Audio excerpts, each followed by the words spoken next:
L is for the way you look at me. O is for the only one I see.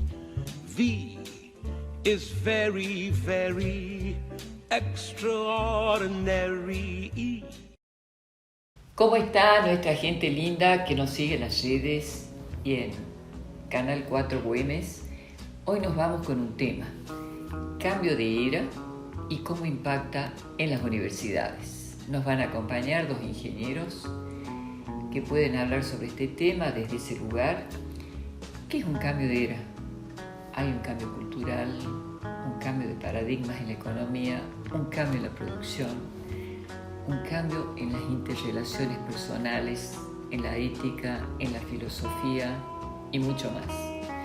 Me detengo un poco en lo que veníamos ya la semana pasada conversando con ustedes, en el paradigma que tiene que ver con lo interpersonal, la psicología. Decíamos que esta inteligencia artificial ejerce una fascinación de la que muy pocos pueden despegarse y que está prácticamente inserta y que interactúa junto con los demás permanentemente. ¿Cómo despegarse de alguien que ayuda, como el robot Alexa, que responde inmediatamente a nuestras órdenes, o la traducción automática de los idiomas que nos permite estar en un mundo conectado más allá de los lenguajes, o tal vez la identificación de las imágenes, de los objetos, etcétera, a través del Face y otras funciones más? Esto por una parte, y en realidad me parece que es fascinante la posibilidad de la prolongación del humano, en donde el otro de la inteligencia artificial, la otra persona que era antes, ahora es inteligencia artificial, está desde los primeros tiempos y ocupa el lugar del espejo. Lo que antes era el espejo en psicoanálisis, ahora está desde que el niño es pequeño, con la inteligencia artificial, puede ser un celular, puede ser una televisión, etcétera, está instalada ahí y produce, por supuesto, a lo largo del tiempo, un cambio en nuestra raza.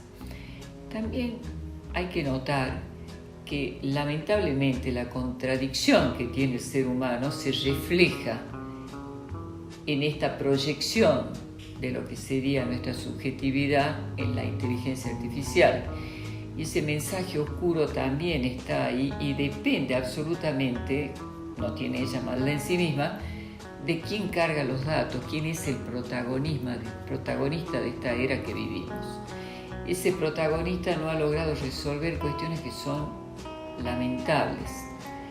Se plantea la vida a 1000 años o eterna porque hay una manipulación biológica y se vive en lo que se dice el transhumanismo desde la genética, pero paradójicamente se ha convertido el planeta en un basural y hay un calentamiento global que atenta contra la sobrevivencia no solamente del ser humano, sino de los alimentos mismos, de la agricultura, en fin, y de las otras razas que habitan el planeta, porque llega a los 50 y más la temperatura. Y cómo no decir lo importante que es lo que hizo la Unión Europea para hablar de los abogados. Hay una ley de inteligencia artificial a la que hay que estudiar atentamente. También está trabajando en eso Japón, Canadá, y en Sudamérica va Colombia, Brasil a la cabeza y Chile. Esta contradicción que existe, de alguna manera, es inexplicable, pero es ahí a donde las universidades tienen que trabajar con la educación. Por eso convocamos a ellos para que iniciemos esta charla con la carrera de ingeniería. Nos vamos a un pequeño corte y ya volvemos con los invitados. Every moment's a day. Every day seems a lifetime. Every day seems like a lifetime. Let me show you the way. Let me show you the way to a joy beyond compare. Continuamos con la campaña de Descacharrado. Este verano, chau dengue. Descartá todos los recipientes en desuso que puedan acumular agua, latas, botellas, neumáticos, juguetes, entre otros. Nuestro personal está recolectando todos estos elementos para eliminar los criaderos de mosquitos. Para conocer horarios y lugares, seguinos en @municipalidad_salta. Recordá que nuestro personal está identificado y no ingresará a tu domicilio. Empezá hoy mismo. Decile chau, dengue. Juntos lo podemos lograr. Municipalidad de Salta. Bueno, y acá con nuestra segunda parte del programa nos acompaña el ingeniero Mario Ochoa y Juan Linares, que nunca se fueron. Los tenemos presos a los dos. Gracias por estar y por continuar. Yo tomaría la palabra de Mario la semana pasada, en la que me pareció fundamental en relación a esta inteligencia artificial, y hablábamos del chat GTP, la forma en que hay que preguntarle y la función que tiene el algoritmo puesto en el lenguaje para que la respuesta sea verdaderamente la mejor respuesta. ¿Podrías volver a retomar este concepto que me pareció genial? Y si querés hacer alguna alusión, alguna metáfora que vos tenías pendiente. Sí. Yo quería hacer mucho hincapié en que el valor de los resultados del trabajo con la inteligencia artificial dependen muchísimo de dos aspectos. El primero, que es el que no lo hemos mencionado anteriormente, estos programas, para funcionar correctamente, como los atletas, necesitan un entrenamiento.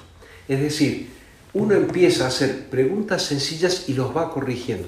Tienen la capacidad de, dentro del algoritmo, ver cuáles son las respuestas que nosotros dijimos que están bien.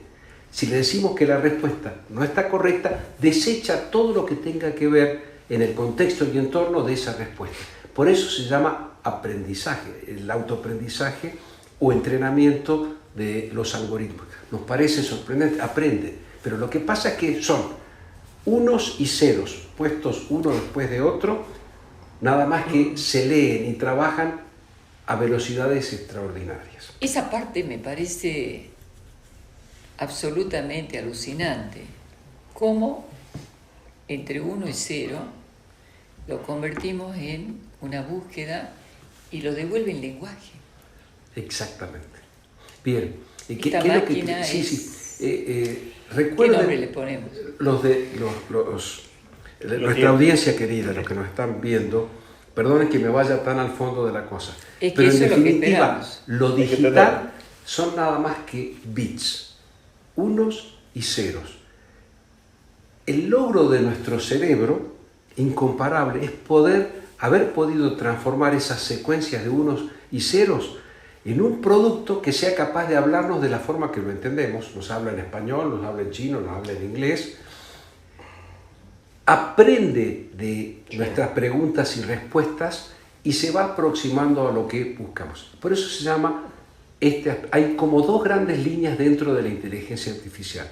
La inteligencia artificial predictiva, que es más dura y que en función de preguntas muy concretas busca en las bases de datos, en los libros de Borges, como decía yo, información y da ese dato. Esa es la predictiva. En cambio, la generativa es: te pido que me generes la imagen de un caballo como lo haría Salvador Dalí. Entonces nos regala una imagen, pero ¿cómo lo hizo? No es el espíritu de Salvador Dalí. Buscó en toda la información que consiguió respecto de este pintor, Salvador Dalí, y dijo, a ver dónde hay un caballo, porque puede reconocer las imágenes, porque le enseñamos también cómo reconocerlas. A esto es lo más parecido. Y nos regala un caballo que decimos, esto lo hubiera pintado Dalí. Es tal la velocidad que nos sorprende y creemos que es magia. No hay magia, pura velocidad. Y por eso quería mencionar un hecho. Cuando yo era joven, practicaba un deporte, el ajedrez, que es muy intelectual, que exige mucha memoria, y de los cuales se escribían libros y revistas con los cuales uno aprendía y competía. Hasta que aparecieron los primeros programas de ajedrez y decía, ¿cómo puede entender un artefacto, un dispositivo digital, la idea de estrategia, la idea de táctica, la idea de flanco débil, la idea de estructura de peones desarticuladas? Porque para nosotros eran conceptos intelectuales. Y decíamos, ¿qué es lo que pasa? En realidad, los programas hacen así. Prueban todos los movimientos. Uno, a ver, ¿qué pasa si me contesta todas estas variantes? Y yo hago este otro. Entonces calcula millones de posiciones en un segundo. ¿Y cómo sabe cuáles son buenas? Porque le hemos dicho que es bueno ganar piezas ajenas o darle jaque mate al rey, y es malo que me hagan el jaque mate a mí. Entonces, de repente, Deep Blue, que vos me hiciste acordar, fue capaz de ganarle al jugador probablemente más importante y fuerte de la historia, que se llama Garry Kasparov. Así es. Una persona con una capacidad a nivel ajedrecístico, político, intelectual en todo sentido, superior. Y él desafía a IBM. IBM crea un programa que se llamaba Deep Blue, gracias por recordarlo, sí. y juegan un match son varias partidas, y le termina ganando. No terriblemente, pero le gana. Y él, siendo una persona que había apoyado los algoritmos ajedrecísticos, dice, acá hay trampa, alguien lo está ayudando, pero no puede ser que me gane a mí, que soy el mejor jugador de la historia. ¿Sí? ¿Qué es lo que pasa? Estábamos corriendo en bicicleta al lado de una moto. Simplemente eso es un tema de velocidad. Si nos damos cuenta de eso, vamos a perderle miedo. Claro. ¿Pero por qué? Porque el algoritmo no es nada más que esa sucesión de unos y ceros que trabaja rápidamente. Pero rescato lo que dijo Juan Francisco. Las preguntas o el trabajo con la inteligencia artificial tiene una serie de peligros. El primero de ellos es recibir una información equivocada que por falta de conocimiento nuestra pueda provocar una confusión. Segundo, malévolamente alguien puede generar noticias falsas. ¿Se acuerdan de la famosa foto del Papa vestido deportivamente? Que realmente uno dice, ¿pero en qué momento el Papa se puso eso? Se puede hacer sin problema. Perfectamente. Si supiera lo que sale de Donald Trump. Sí, no quiero De cualquier imaginar. persona es increíble. Oye, Es increíble. entonces, hay un uso incorrecto Deepfake. por desconocimiento, un uso, a ver, la palabra en castellano sería como maléfico, porque a propósito. A propósito. Puede haber un uso Control. inadecuado al momento del entrenamiento. Vos le llamabas programación, en realidad lo que hacemos hoy en términos reales es un entrenamiento. ¿Qué es el sesgo de quien pregunta? Por ejemplo, yo como argentino, si tratara de armar una aplicación que hablara de fútbol con inteligencia artificial, y probablemente para mí siempre estaría en mi cabeza Maradona y Messi. Y lo voy a teñir de argentinidad al entrenamiento. Espero que quede claro la tontera que estoy diciendo. Inevitable. Ahora, imagínense a nivel, por ejemplo, de decisiones políticas o comerciales. Porque ustedes hoy en el teléfono le preguntan, che, Francisco, ¿qué perfume usas? Y él me dice, uso Eau Sauvage de Christian Dior, y me empiezan a salir propagandas a mí, promociones. ¿Qué pasó? ¿Es magia? No. Hay algoritmos detrás que buscan qué puede ser de mi interés.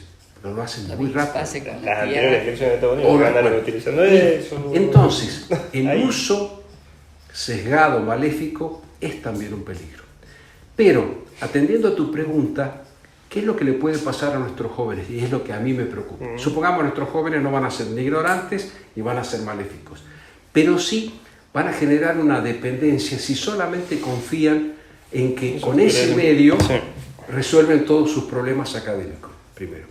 Y segundo, se produce una desafectación social, porque yo me muevo, como hoy estoy haciendo con el celular, mañana con la inteligencia artificial. Tenemos que vencer esos problemas. Y la desigualdad, porque yo no puedo pagar los $40 que cuesta mensuales el ChatGPT 4 Pro, entonces me encuentro en desventaja con quien lo puede pagar o cualquier otro desarrollo, porque tienen distintos alcances. La biblioteca mía está reducida a 3 pisos. El que paga 40 tiene todos los pisos. Perdón. ¿Te puedo plantear algo con respecto a eso Por último? favor. ¿Genera desigualdad o genera igualdad en el acceso de mucha información que antes no existía? No, ese es el primer paso, pero te digo, pero son los 3 pisos. Yo lo que digo, perdón, porque lo leí. No, es que pero no es- claro, con la pobreza Sí. que tiene Argentina, imagínate. No, porque existen opciones en donde uno puede abrir un poco el No, el campo, pero yo no, sí. imagínate a alguien poderoso, Sí. imagínatelo a Donald Trump disponiendo de un montón de recursos económicos y humanos lo puede. para usarlo a esto como Sí. quiere. Perdón, no quiero hablar más de Donald No, Trump. estoy- No, bueno, estamos dando un ejemplo. De alguien con porque acceso además, a- este es un programa que es actualizado. Hace 48 horas que tenemos los Sí, acabo de resultados. ganar. Sí. Probablemente cuando emitamos este programa habrá pasado más de una semana porque estaremos al aire, pero en las redes no, pero marcan el mundo. O sea, vale el ejemplo porque estamos alineados en Occidente y también creo que es una figura que representa un hemisferio. Entonces, y también he notado que el chat básico está nutrido de información cargada por Estados Unidos, que tiene una gran información y está respondiendo a la pregunta en este momento. O sea, si lo hubiera cargado un argentino, hubiera tenido otro color, sin para nada desmereciendo a Argentina, ni mucho menos, que hoy brilla en todo sentido, pero has abierto el corazón de la máquina. Y la pregunta, ya otro tema, en esta tendencia a humanizar que uno tiene, uno podría decir quiénes son los que han inventado la inteligencia artificial, nombres, porque no es uno. Esto debe haber ido avanzando porque hay varios, desde la universidad, desde la academia. Fue evolucionando y yo creo que termina siendo hoy por hoy tal vez un avance, un desarrollo colaborativo en cierto punto. Claro.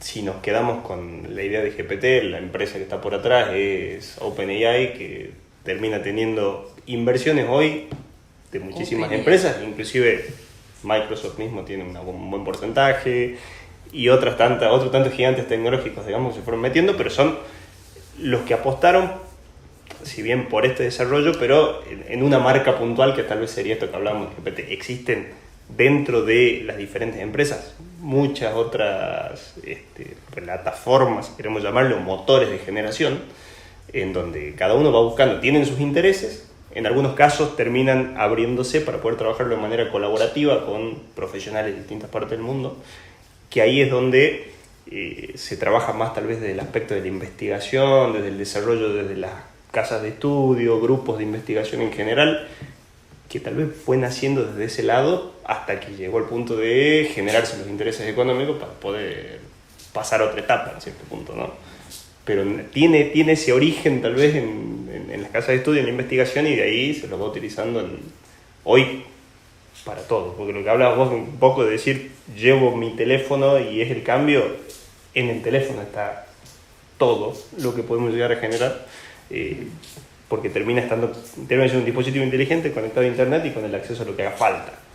Es muy difícil volver atrás, también fue una puntuación de Mario en relación al uso que uno hace como herramienta, porque cuando uno circula por la ciudad se da cuenta que la herramienta es prácticamente una prolongación de la mano del que tiene el teléfono y a lo mejor hasta se accidenta porque no puede despegarse de su propia prolongación. Esta fascinación de lo humano que está plasmado como una réplica de él mismo, y también tiene una fascinación en esto de no decirte nunca que no. A cualquier hora está disponible, no se queja. Esto de la mentira es para investigar, ¿eh? Uh-huh. Porque verdaderamente si hay algo que produce mucho ruido en la interrelación, es justamente la humanidad misma tiene estas triquiñuelas que forman parte del lado oscuro del ser humano, que es al que yo sí le temo a la hora de cargar una inteligencia artificial. Vos hablabas, por ejemplo, de grandes intereses. ¿Cuál es el límite que tienen? Por eso creo que la regulación tiene que ser para antes de ayer en la Argentina. En la Argentina, en el mundo, ahí es donde entra que nosotros, bueno, en lo que es la facultad de la universidad, hace unos años, ¿te acuerdas? Cuando hicimos las jornadas de ética, ingeniería y demás cuestiones, habíamos hablado un poco de lo que era la ética en la inteligencia artificial, o en el uso de la inteligencia artificial, y cómo podés empezar a generar información que antes no se podía. Bueno, O la misma videos, imágenes. La misma universidad tuvo un congreso muy interesante el año pasado, que era sobre ciberdelito, que me pareció brillante, y cómo avanza también en este aspecto, que te lleva tiempo porque es la parte, digamos, más oscura de la cuestión, en donde lo utilizan para las guerras o lo utilizan para los delitos, etc. Yo diría que es lo no resuelto del protagonista. Y es ahí donde tal vez tenemos que trabajar un poco más. Lo no resuelto del ser humano debe ser puesto a consideración cuando se plasma como una proyección sobre la inteligencia artificial. Ahora uno recibe un detalle bancario y lo primero que ve es si no hubo una estafa. Es más, uno recibe una llamada y se genera también un halo de desconfianza. Si no está el número, si es un número oculto. O sea, tenemos que convivir en esta era con esa que es nuestra propia prolongación. No ha cambiado mucho, digamos, desde ese punto de vista la interrelación. La culpa no es de la inteligencia artificial, sino de quien la alimenta, podríamos decir. Ahora, el tema es que si estamos fuera del sistema, no calculamos eso. Entonces, lo que de pronto es una herramienta que se vuelve en contra tuyo. Tenemos que poder estar bien informados para poder calcular también ese aspecto, que no es un aspecto del avance de la inteligencia artificial, sino de la misma condición humana. Y me parece que las ciencias humanas tienen en esto una asignatura pendiente, porque es ahí a donde uno tendría que poder trabajar como han trabajado dignamente ustedes, que yo creo que vos destripaste la máquina. Sí, pero es cierto, permítame que haga este último comentario, que nos compete a nosotros, como seres humanos, darle el contexto adecuado a la herramienta para que cumpla esas funciones positivas que esperamos y no que se transforme en nuestro enemigo. Y digo, hemos pasado del garrote a la ametralladora.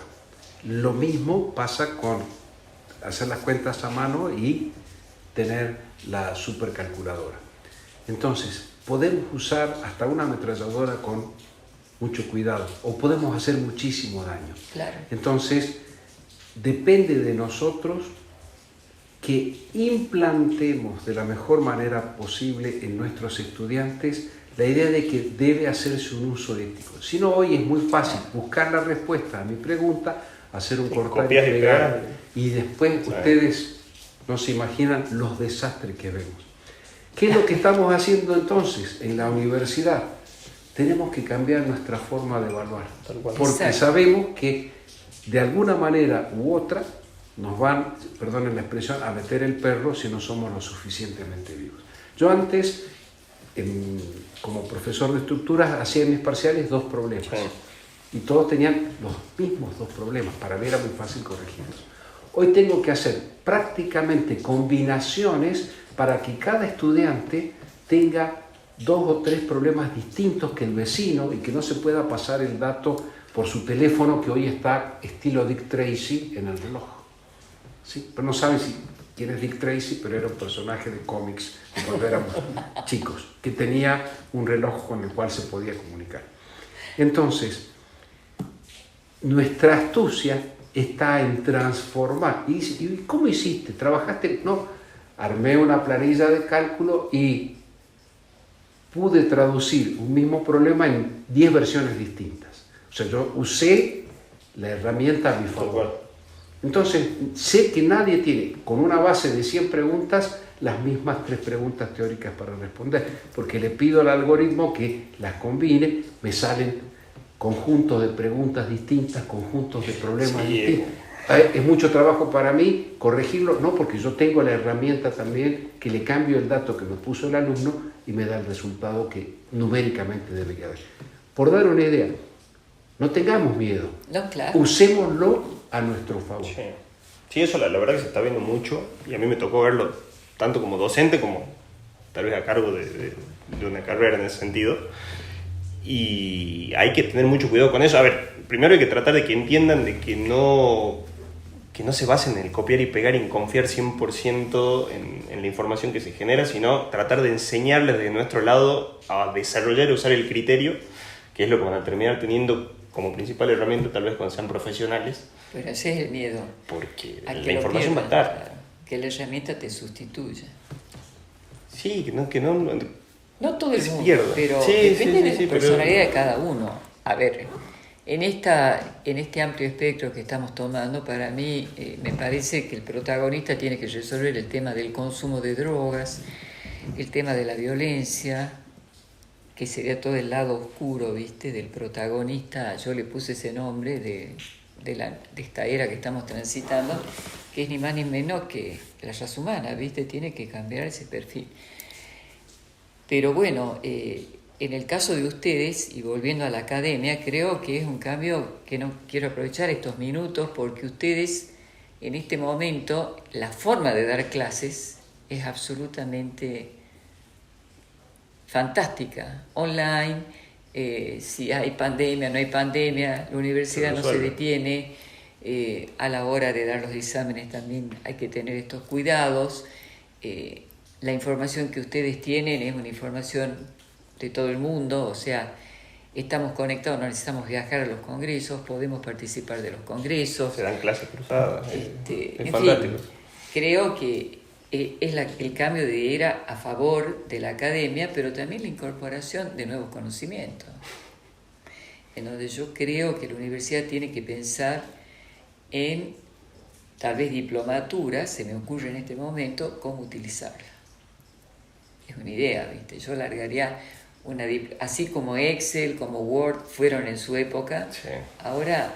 No, y hay actividades hoy por hoy que ya se lanzaron en realidad en la universidad, no solo en la nuestra, sino en lo que es la academia en general, que tienen que ver, a ver, porque uno se queda tal vez con lo que es la inteligencia artificial y la parte de la generativa y demás, pero todo lo que es la ciencia de datos, la gestión de la información y demás se viene trabajando y forma parte de todo el mundo y todo el ámbito de lo que es la inteligencia artificial.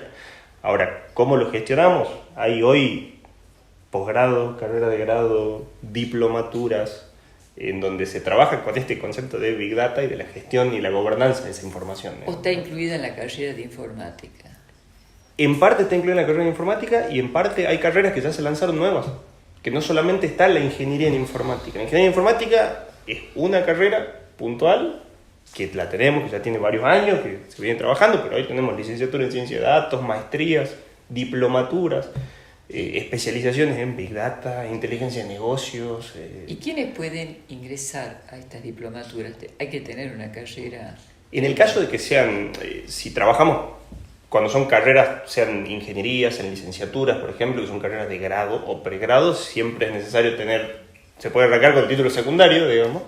Cuando se trabajan con diplomaturas, dependiendo el alcance que tenga esa diplomatura, a veces es conveniente que ya tengan una formación de base para que puedan aprovecharla, porque si no, tal vez al ser contenidos comprimidos, digamos que son, no sé, 80 horas, 120 horas, 200 horas, al estar comprimido, si no tenés una base, como que perdés cierto tiempo porque vas a tener que ayornarte de manera más rápida.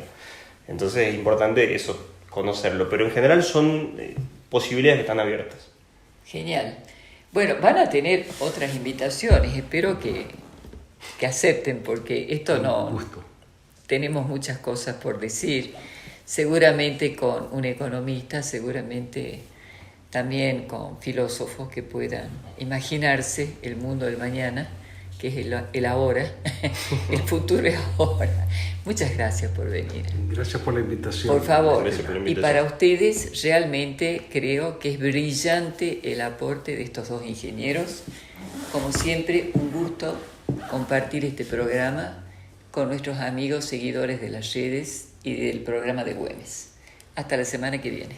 Love is all that I can give.